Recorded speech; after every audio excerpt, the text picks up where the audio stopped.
ओम नमः सिद्धेभ्यः। ओम नमः सिद्धेभ्यः। अहिंसा परमो धर्म की। आचार्य गुरुवर श्री कुंद कुंद भगवान की। आचार्य गुरुवर श्री ज्ञान सागर मुनि महाराज की। जय बोलो परम पूज्य संत शून्य आचार्य भगवान विद्यासागर जी महामुनि राज जी की। समस्त आचार्य संघ की। सभा की मर्यादा बनाए रखिए। हाँ, आप लोग यहाँ पर अन्य स्थानों की अपेक्षा से एक सुविधा बहुत अच्छी पाई है। कौन सी है?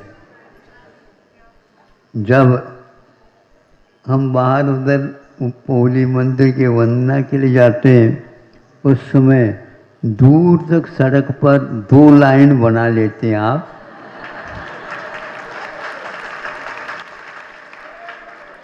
और बहुत पास से दर्शन करने का अवसर प्राप्त हो जाता है।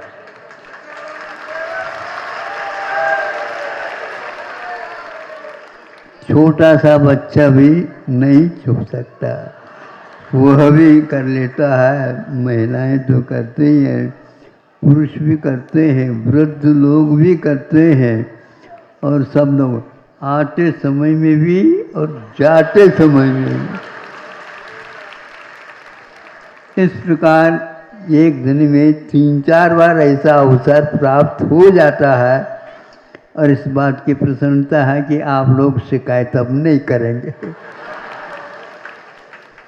और लोगों को जाकर के कह देना हमने बहुत पास से अब के बाद दर्शन कर लिए।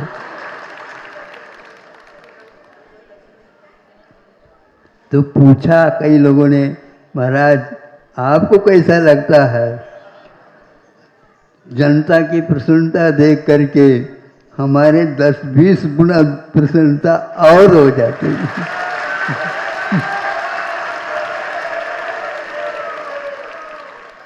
और तब और प्रसन्नता होती है, हम जो बोल रहे हैं उसका अर्थ भी आपको समझ में आ रहा है। ये भाषा का एकमात्र परिणाम है। हमारे सामने एक चिट्ठी में लिख दी गई थी, महाराज आज हिंदी दिवस है, बताते हिंदी दिवस है। तो हम तो कर्नाटक भाषा बोलने वाले, आपको कुछ भी समझ में वो आवे या न आवे, किंतु आपका दर्शन करके ही उसमें हम संतुष्ट हो जाते हैं। लेकिन योग से गुरुदेव उसी भाषा को हमें समझाती थी, उसी भाषा में जिसका नाम हिंदी है।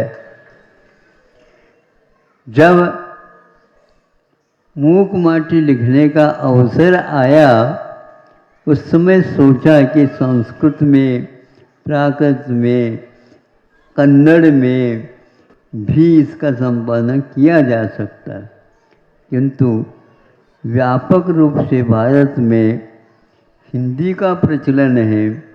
10-12 प्रांतों में तो यहाँ पर हिंदी ही चलती है।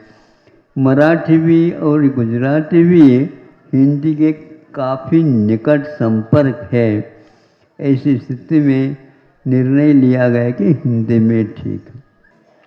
ये भक्त भावना भाता है या भक्त कामना करता है।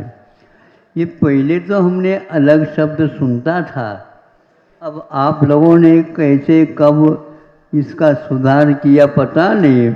ये भक्त कामना, किंतु ये बात ऐसी है, उन्होंने लेखक ने अपने नाम का वहाँ उसमें उल्लेख किया था। आप लोगों को ये अधिकार नहीं है कि ये भक्त, आप उसको भी भक्त कह दो। आप भी भक्त है क्या? वो भी तो भक्त है। इसलिए भक्त लिख करके यह अरुण कामना क्या बोलते, ताकि यह छुपाने की बात नहीं आना चाहिए। हिंदी में बोल रहा हूँ, समझ में आए तो ठीक है।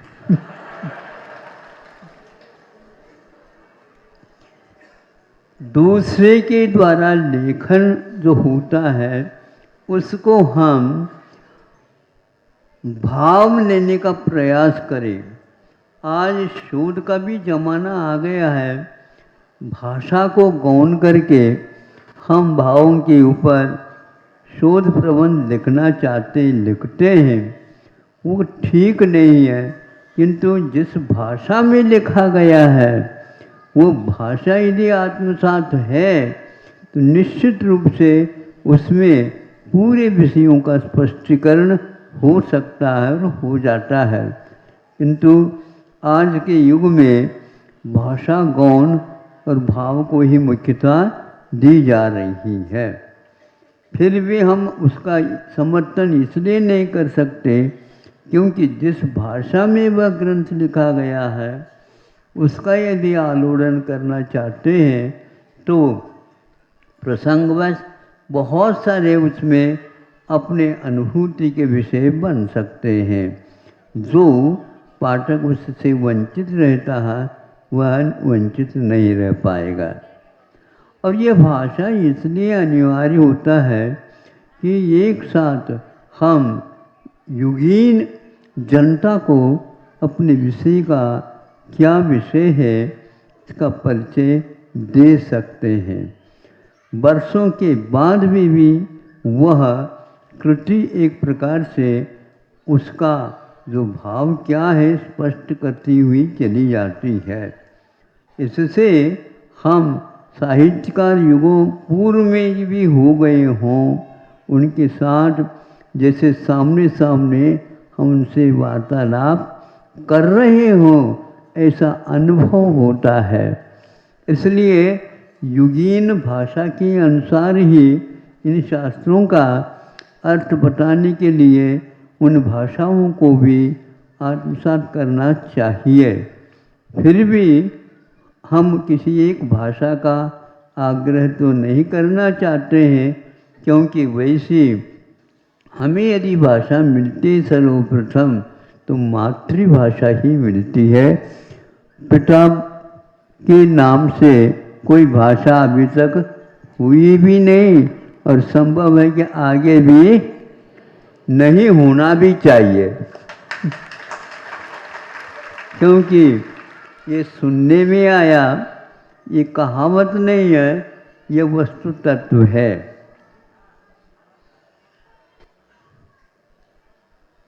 मघान बरसे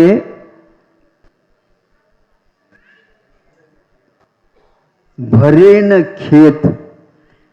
मघा एक नक्षत्र होता है, तो मघान बरसे भरे न खेत और माइन परसे भरे न पेट।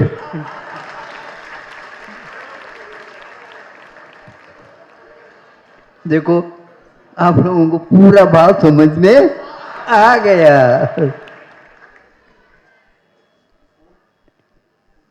ये भाव और कोई नहीं ले सकता। मघा नक्षत्र एक होता है, अभी लगभग वही चल रहा हो, 5 मिनट में खेत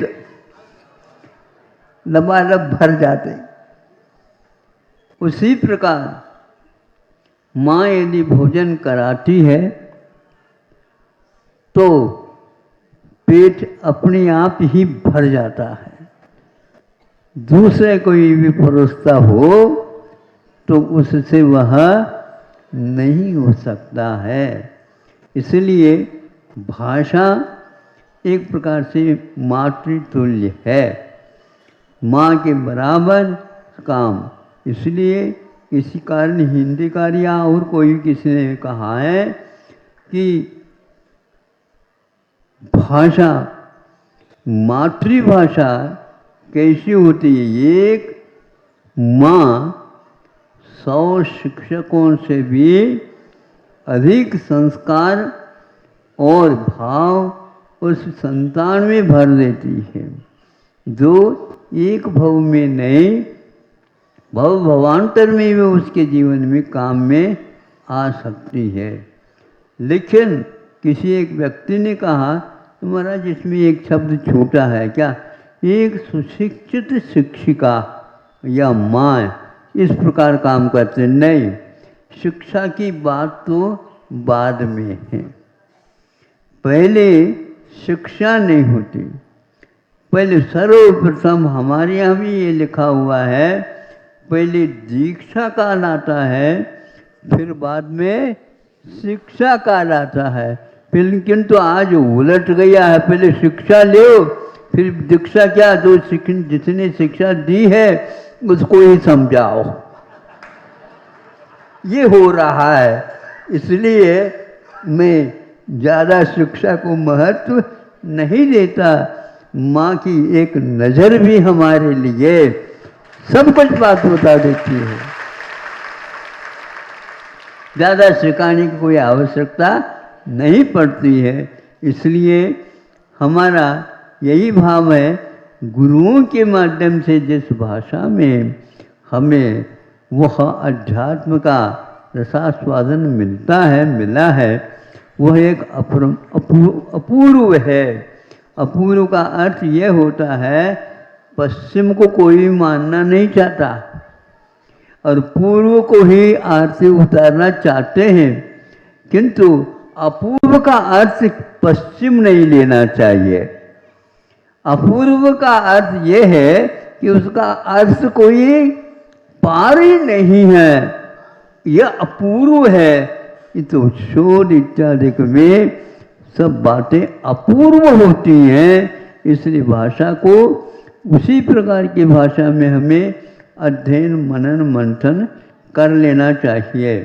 आप कितने भी हाथ टटोलो, किसी भी प्रकार से उसमें से दही में से आप नवनीत को प्राप्त नहीं कर सकते, किंतु उसको मंथन करो तो अपने आप ही वह नीचे से सर्वांगीण मंथन होता है। आज भाषा का यदि बोध नहीं है तो क्या मंथन करोगे आप? इसलिए हमारा कहना है, ज़्यादा शोध तक न पहुंच करके बोध को ही हम अपना विषय बना लें, और बोध किस भाषा में दिया है उस भाषा को भले समय लग जाए, लेकिन पचाने के लिए अपने लिए सर्वप्रथम आटे चाहिए। फिर पहले उससे पूर्व में दांत चाहिए। अब दांत नहीं भी है तो भी मसूड़ों से भी काम चल सकता है, किंतु आंतों के बिना वह काम नहीं हो सकता। यह आंतों के माध्यम से ही खाया हुआ भोजन वो एक प्रकार से पचता चला जाता है। तो भाषा के भीतर जो अर्थ को रखा गया है उसका आस्वादन दांतों से भी नहीं, किंतु लाला रस होना चाहिए, जिसको क्या होता है, लाला रस में नार। उसमें जब तक वह भोजन सम्मिश्रित नहीं होता तब तक उसका रक्त इत्यादि के धातु उपधातुओं में परिणमन नहीं होता। आत्मसात किए बिना भाषा का यदि ज्ञान नहीं है तो वह शोध नहीं माना जाता है। इसलिए जो गुरु के माध्यम से बोध मिला है वह हमारे लिए अपरंपार है, क्योंकि उसके बीच में वो कुछ भी नहीं होता। हम चल रहे हैं, विहार कर रहे हैं, और हवा छूटी, तूफान जैसे हवा चालू हो गई निरंतर। अब क्या करें? एक पैर सामने रखो, दो पैर पीछे लो, ये हो जाता है। तो उस समय यदि वह हवा हमारे पीठ पीछे हो जाती है तो है? हमें चलने की कोई आवश्यकता नहीं पड़ती। इसी प्रकार गुरुओं के मुख से जो बोध मिलता है, पीछे अनुगामी हो करके अपने जीवन काल में अंत तक उन गुरु का उपदेश हमारे लिए काम करता रहता है। बीच में कोई आवश्यकता नहीं पड़ती और किसी की सहायता हमें मिले नहीं। गुरु वैनम ऐसा शब्द आता है। कुंद कुंद देव ने आज 2000 वर्ष पूर्व में ये लिखा समय सार में या प्रवचन सार में कि गुरु वैनम, उपकरण क्या वस्तु है जो जीवन में उपकार करता है। इसलिए यथाजात रूप यह भी एक उपकरण है। विनय दूसरे नंबर में उन्होंने एक विनय को रखा, विनयो मोक्षद्वारो कहा, मोक्ष का द्वार विनय है। फिर तीसरे नंबर में गुरु वैनम भी कहा कि गुरु का वचन याद रखो। पाठ्य पुस्तकों में यदि और कुछ नहीं आता है तो उसमें एक नई चीज आ सकती है, गुरुओं के मुख से सुन करके, जो उन्होंने अपने जीवन काल में अध्यापन का कार्य किया है। उस मंथन से जो निकलता है वो नवनीत की भांति रहता है। इसलिए गुरु इस ढंग से बताते हैं, सामने वाला व्यक्ति अनभिज्ञ भी क्यों न हो किंतु उससे जानकार हुए बिना नहीं रह सकता। ऐसे अनुगामी वो हमेशा हमेशा आपकी भला के लिए सोचते रहते हैं और जीवन पर्यंत इस प्रकार उपदेश देने का कार्यक्रम उनका अनाहत रूप से चलता रहता है। आप लोग पर्व के बाद आए हो, सब लोग अपने अपने स्थानों में पर्व मना करके आए हैं और पर्व के दिनों में तो आनंद ही आनंद है, नहीं है? आनंद है। हाँ, तो इसलिए प्रसन्नता के साथ यात्रा वगैरह करते हैं, गुरुओं के समागम को प्राप्त करते हैं और यह पर्व हमारे लिए हमेशा हमेशा सुख रसास्वादन देने के लिए कारण होते हैं, क्योंकि ये पर्व के दिन हैं। पर्व के दिन का अर्थ क्या होता है? गणना होता है, उसमें कई पर्व होते हैं, कई पर्व होते हैं और एक पर्व ऊपर जाते हैं, रस की मात्रा भी बढ़ती है और एक प्रकार से रस भी उसका आप लोगों के लिए उपलब्ध होता है। यही चाहता हूँ कि आप हिंदी भाषा के बारे में जो आज मंथन चल रहा है वो केवल ऋषियों के द्वारा लिखी हुई संस्कृत है, प्राकृत है, इन सब ग्रंथों का मंथन हो जाए और सरल भाषा में इसका उद्बोधन हो। इसलिए मूक माटी को हमने हिंदी भाषा में ही जो गुरु के मुख में निकली थी समझाते थे। उसमें कुछ मारवाड़ी भाषा के पुट भी आते थे, लेकिन वह धीरे धीरे वो भी आत्मसात होते गए और मूक माटी को आज सबके सामने रखा गया है। इसके माध्यम से आप लोग सरल से सरल विषय को भी, कठिन से कठिन विषय को भी सरलता के साथ पा सकते हैं। इतना ही पर्याप्त है। अहिंसा परमो धर्म। 10 प्राण होते हैं, मनुष्य के पास 10 पूरे रहते हैं। इसके उपरांत 11वां प्राण अन्न माना जाता है और उसको लाने के लिए 12वां प्राण धन माना जाता है। लेकिन 12वां प्राण इतना कमज़ोर है, वह बहुत सारा धन देने के उपरांत एक मुट्ठी चावल भी चना भी नहीं मिलता, ऐसा भी समय आ सकता है। जब पूर्ण काल हो जाएगा यह पंचम, तब प्रलय का काल आता, ये भी बताया है। प्रलय का अर्थ सब कुछ समाप्त कर देना है। फिर भी संसारी प्राणी आज तक इन प्राणों के माध्यम से जीता आया है। इसके लिए अन्न के बिना चलता नहीं, यह केवल मनुष्य और तिरंचों की अपेक्षा से कहा। देवों के पास यह राशन अमृत के रूप में मिलता है, और वह भी ऐसे नहीं कि जब कभी भी अमृत खाते रहो या पीते रहो, बरसों के बाद एक बार। और श्वास भी लेना इसके लिए अनिवार्य, श्वासोश्वास प्राण है। बड़ा विचित्र है, आप सो जाते हैं, कुछ पता नहीं रहता कौन क्या आता है जाता है, फिर भी आप प्राण श्वासोश्वास लेते रहते हैं और क्या करते हैं, छोड़ते भी हैं। ग्रहण भी हो रहा है और त्याग भी हो रहा है।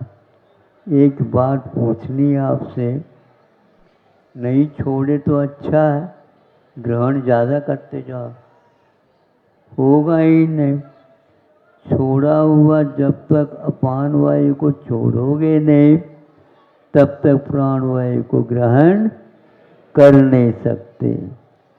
इस प्रकार रात दिन काम चल रहा।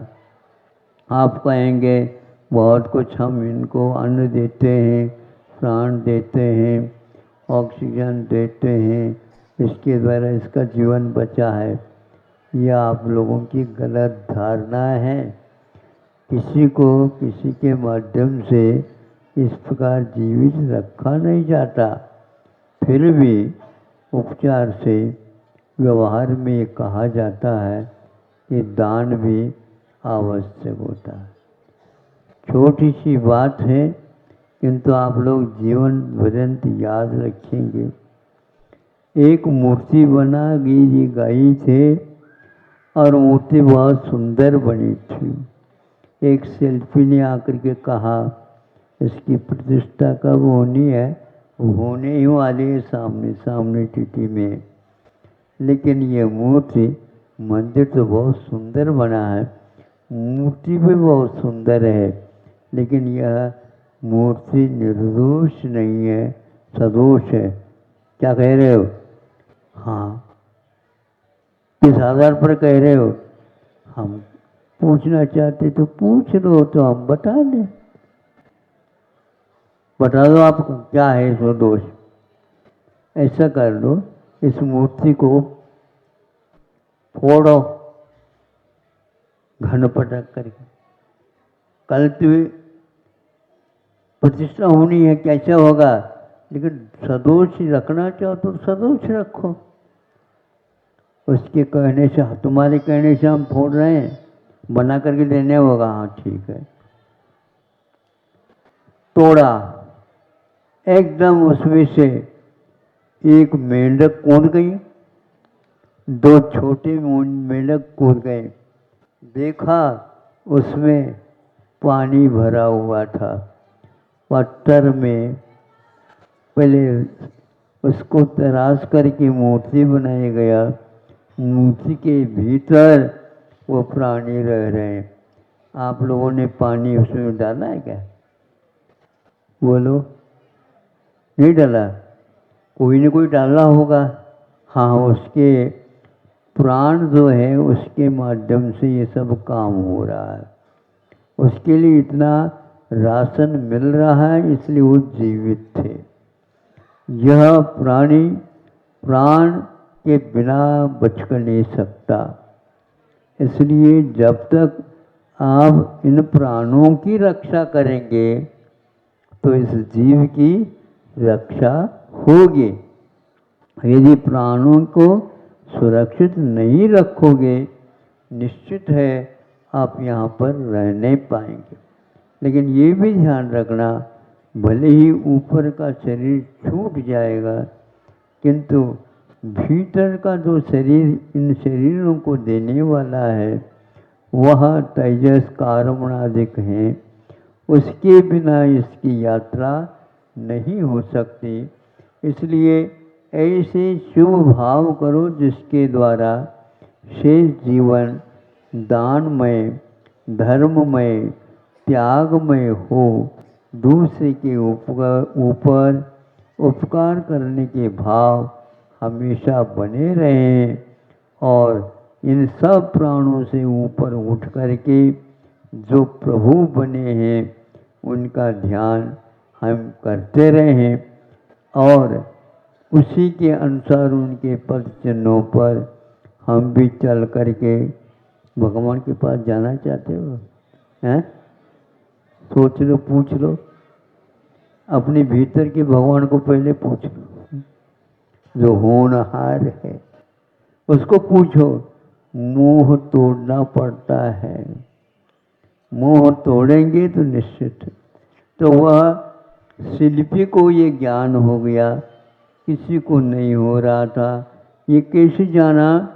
और कुछ नहीं, चंदन का लेप कर दिया गया और पूरे उसके शरीर में मूर्ति के तो सब कुछ सूख गया, पेट भर गीला रह गया।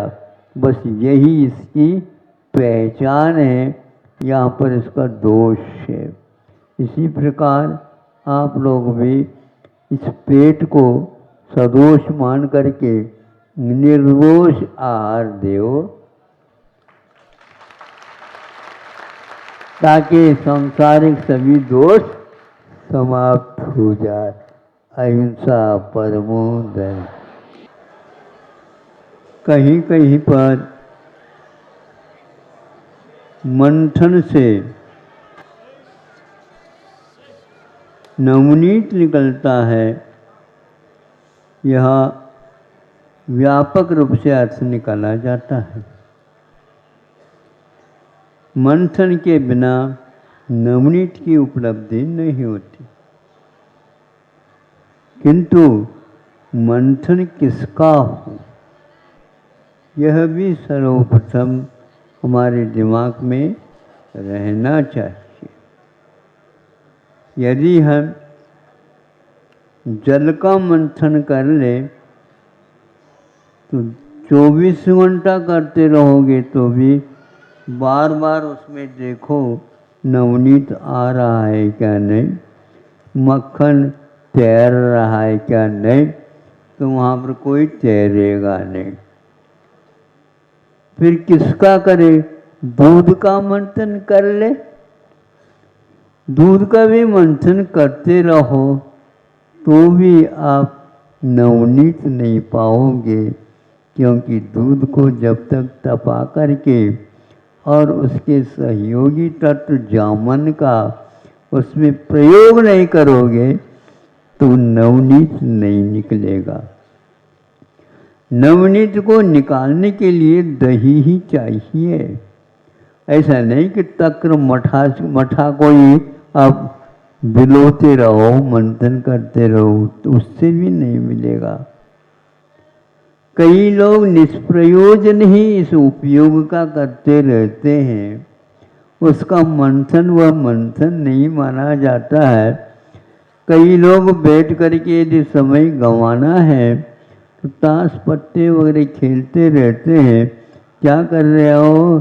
तो कहता हम ताश पत्ते खेल नहीं रहे हैं, तुम समय पास कर रहे हो, तुम समय का अपव्यय कर रहे हो। इसलिए जो व्यक्ति इस दिशा में यह अर्थ निकालता है हमें मंथन करना है, लेकिन किसका मंथन है? किसी भी विषय को लेकर के हम मंथन चालू कर दें तो वह कोई हाथ लगने वाला नहीं है। इसलिए आप लोग शांति के साथ बैठ जाओगे तो संभव है हम जो जीवन में दर्शन करते प्रभु का, उसका अर्थ हमारे सामने तैरता हुआ आ जाए। हम केवल शब्दों तक ही सीमित रहते हैं, किंतु उससे विशेष अर्थ नहीं निकाल पाते। किंतु जो व्यक्ति शब्दों में नहीं, शब्द में और क्या है, इसको भी देखना होता है। इसलिए सुनने में ये आता है, लकीर के फकीर मत बनो। इसका अर्थ क्या? लकीर के फकीर का अर्थ तुकबंदी मात्र नहीं है, इसके साथ अर्थ जुड़ा हुआ है। शब्द के द्वारा हम क्या देख रहे हैं, शब्दों में अर्थ है या आत्मा में अर्थ है, इसको समझना बहुत कठिन है। आज का युग शब्दों में तो डूब गया है, लेकिन उसका अर्थ का स्रोत दूसरा और कुछ है। शब्द सुनने में आता है, किंतु अर्थ सुनने में नहीं आता, समझने से आता है। आप समझने की चेष्टा करेंगे तो अवश्य ही विद्वत जनों के संबंध रखोगे, तब ये समझ में आने लग जाता है इसका अर्थ क्या है। किंतु यह भी पूरी यात्रा शब्द की नहीं है, किंतु वह यदि इसका तात्पर्य क्या है, प्रयोजन क्या है, ये देखेंगे, तब शब्द भी गौण होता है, अर्थ भी गौण होता है, भाव विशेष होता है, जिन भावों के माध्यम से हमें उन वस्तुओं का आलोड़न करने का सार्थकता अवश्य पड़ती है। आज का युग किसी भी प्रकार से ऐसे सुनते हैं, बड़े बड़े केंद्र खुले हुए हैं अध्ययन के, अपने एक एक विषय के बारे में, किंतु सबका एक ही प्रयोजन है, अर्थोपार्जन। आज विद्या अध्ययन कर रहे हैं, किंतु वह कॉलेज महाविद्यालय वगैरह खोल रहे हैं, यूनिवर्सिटी वगैरह खोल रहे हैं, किंतु वह और कुछ नहीं कर रहे हैं, करा रहे हैं, केवल व्यवसाय के लिए सब काम कर रहे हैं। नए नए वायरल निकल रहे हैं, नई नई बीमारियां फैल रही हैं। अब इन बीमारियों के लिए और सोचते हैं कि हमें क्या होना है। अब केवल गायों के बारे में पीछे पड़ गई वायरल, और वहाँ सैकड़ों गाय एक साथ बहुत कुछ ही समय में मरण को प्राप्त हो रहे हैं। किसी के हृदय में कोई अनुकंपा देखने को उपलब्ध नहीं होती। जब मनुष्य ही इस प्रकार चले जा रहे हैं, तो पशुओं को कोई पूछने वाला है ही नहीं।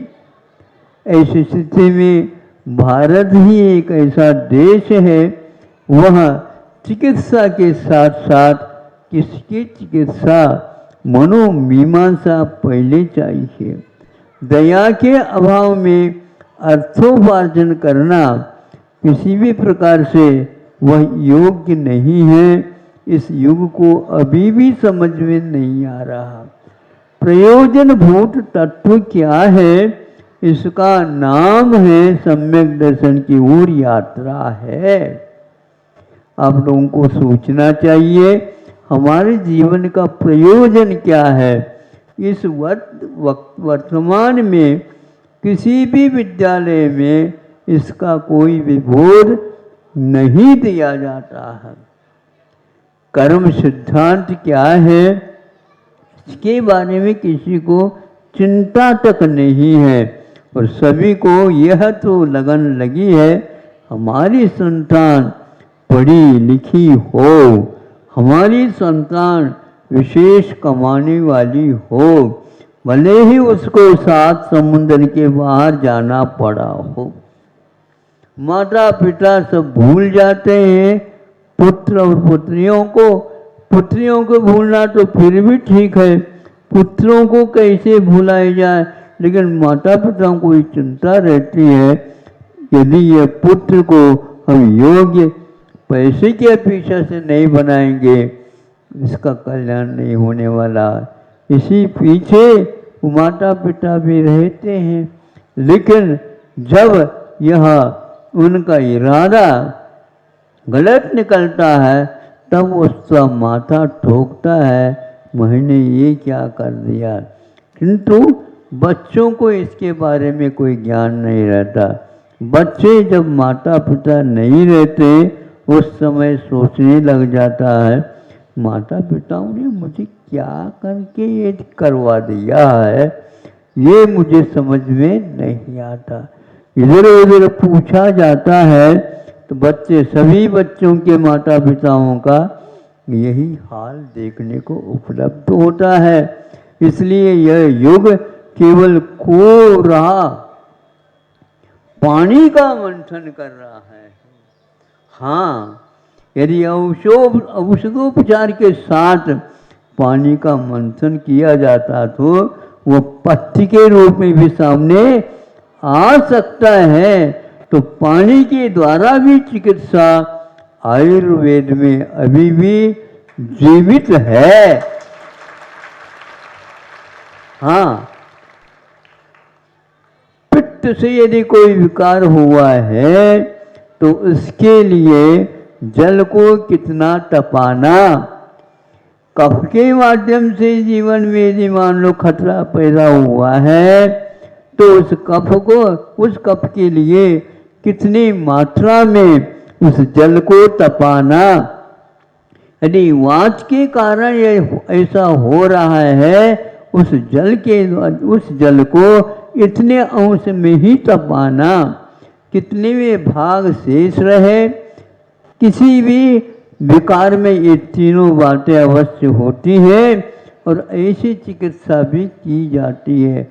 औषध के बिना चिकित्सा तो यदि होती है केवल शुद्ध और अपने आयुर्वेद में ही है, अन्यत्र कहीं नहीं।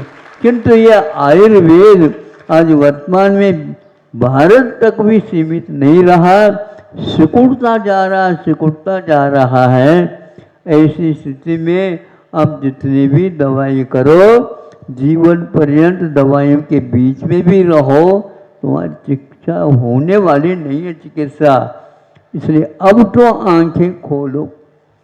ऐसे गायों को मौत हो रही है, अभी विश्व में ही ये चिंता फैल गई। महाराष्ट्र में भी उसका प्रवेश हो गया बताते हैं, और हरियाणा में, पंजाब में भी इसका फैलाव हो गया। देखते देखते ही 1-2 दिन के भीतर अच्छे नस्ल की गायें भी नीचे धड़ाम से गिर रही हैं। उसके लिए फूले हो जाते हैं शरीर में, उसमें से खून निकलना प्रारंभ हो जाता है। ये किसके वजह से हो रहा है, या तो भगवान जानते हैं या तो आयुर्वेद ग्रंथ जानते हैं। इसके लिए दवाई निर्माण करने की कोई आवश्यकता नहीं। दवाइयाँ यदि नहीं भी मिलती तो पानी के माध्यम से भी। और हमारे यहाँ नियम संलेखना के लिए आचार्यों ने कहा, तुम पानी पर आ जाओ। यदि पानी भी आपके लिए बाधक बन रहा है तो पानी का भी त्याग करो और तुम पंच नमस्कार के ऊपर ध्यान दो। अहिंसा परमो धर्म की।